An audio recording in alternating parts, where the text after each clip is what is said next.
రాష్ట్రంలో వాతావరణ పరిస్థితులు రోజుకో రకంగా మారుతున్నాయి. మారిన వాతావరణ పరిస్థితుల్లో ప్రజలు ఇబ్బందులు పడుతున్నారు. ఈ క్రమంలో హైదరాబాద్ వాతావరణ కేంద్రం ఒక ప్రకటన విడుదల చేసింది. నైరుతి రుతుపవనాలు రోహిణి కార్తీలోనే రావడంతో కొన్ని రోజులు వర్షాలు కురిశాయని, ఆ తర్వాత రాష్ట్రంలో రుతుపవనాల కదలిక మందగించడంతో తగ్గుముఖం పట్టాయని పేర్కొంది. ఈ కారణంగా ఉష్ణోగ్రతలు కొంతమేర పెరగడంతో పాటు పలు ప్రాంతాల్లో తేలికపాటి వర్షాలు కురిసే అవకాశం ఉందని వెల్లడించింది.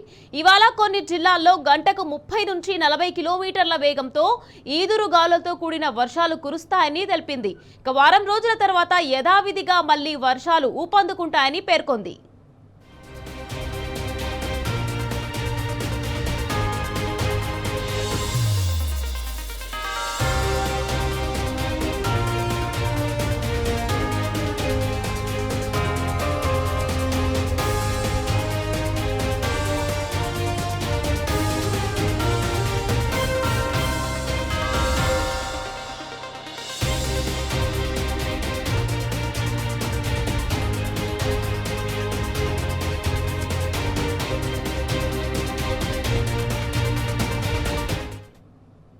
రైట్, ఇదే అంశంపై మరింత సమాచారం మా ప్రతినిధి కిరణ్ అందించేందుకు సిద్ధంగా ఉన్నారు. కిరణ్, చెప్పండి, వెదర్ కి సంబంధించి మీ దగ్గర ఉన్న పూర్తి అప్డేట్స్ ఏంటి?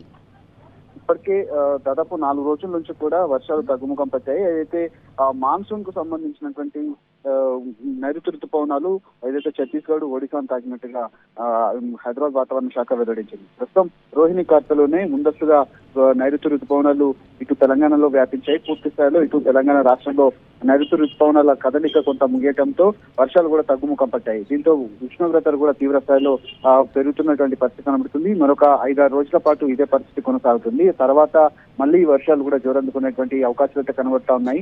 ప్రధానంగా ఇప్పటికే హైదరాబాద్ తో పాటు మిగతా జిల్లాల్లో కూడా కొన్ని జిల్లాల్లో భారీగా వర్షాలు కురుస్తున్నటువంటి నేపథ్యంలో రాగల 24 గంటల్లో కూడా పోయినటువంటి నల్గొండ జిల్లాలో గుడిపల్లిలో 9.8 మిల్లీమీటర్లు, వికారాబాద్ జిల్లా, జహీరాబాద్ జిల్లాలో 5.8 మిల్లీమీటర్లు, నారాయణపేట జిల్లాతో పాటు గన్పూర్ లో కూడా వర్షాలు కురుస్తున్నటువంటి అవకాశం కనిపిస్తుంది.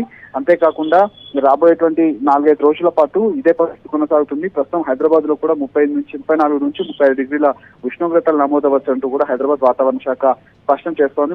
జిల్లాల్లో కూడా కొన్ని జిల్లాల్లో మోస్తారు నుంచి భారీ వర్షాలు కురిసేటువంటి అవకాశాలు అయితే ఉన్నాయి. వారం రోజుల తర్వాత మరొకసారి సెకండ్ మాన్సూన్ కూడా ప్రారంభమయ్యేటువంటి అవకాశాలు ఉన్నట్టుగా హైదరాబాద్ వాతావరణ శాఖ వెల్లడించింది. Right, thank you Kiran.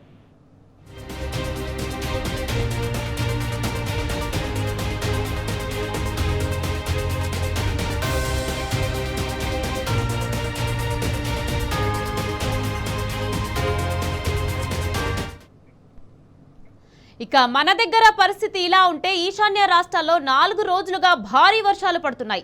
ఎడతెరిపి లేకుండా కురుస్తున్న వర్షాలతో అస్సాం, సిక్కిం, త్రిపుర, అరుణాచల్ ప్రదేశ్, మణిపూర్ రాష్ట్రాలు అతలాకుతలమయ్యాయి. భారీ వర్షాలు, కొండచెరలు విరిగిపడడంతో ఇప్పటి వరకు 34 మంది మృతి చెందినట్లు అధికారులు వెల్లడించారు. ఇక బ్రహ్మపుత్ర, పచ్నోయి, కుషియారా నదులు పొంగి పొర్లుతున్నాయి. అస్సాంలో 19 జిల్లాల్లో 3.64 లక్షలకు పైగా మందిపై వరద ప్రభావం చూపింది. అస్సాంలో 758 గ్రామాలు నీట మునిగినట్లు తెలుస్తోంది. సురక్షిత ప్రాంతాలకు వెళ్లేందుకు ప్రజలు పడవలు ఉపయోగిస్తున్నారు. ఇక సిక్కింలోని లాంచుంగ్, చుంగ్థాయ్, లాంచెన్ నగరాలను వరదలు ముంచెత్తాయి.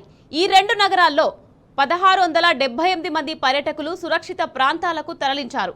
కొండచెరలు విరిగిపడడంతో రవాణాకు తీవ్ర ఆటంకం ఏర్పడింది. మణిపూర్లో 19,000 మంది వరద బారిన పడ్డారు. ఇక మణిపూర్లో 3,365 ఇళ్లు కూలగా వివిధ ప్రాంతాల్లో కొండచెరలు విరిగిపడ్డాయి. త్రిపురలో భారీ వర్షాల కారణంగా 464 మందిని సురక్షిత ప్రాంతాలకు తరలించారు.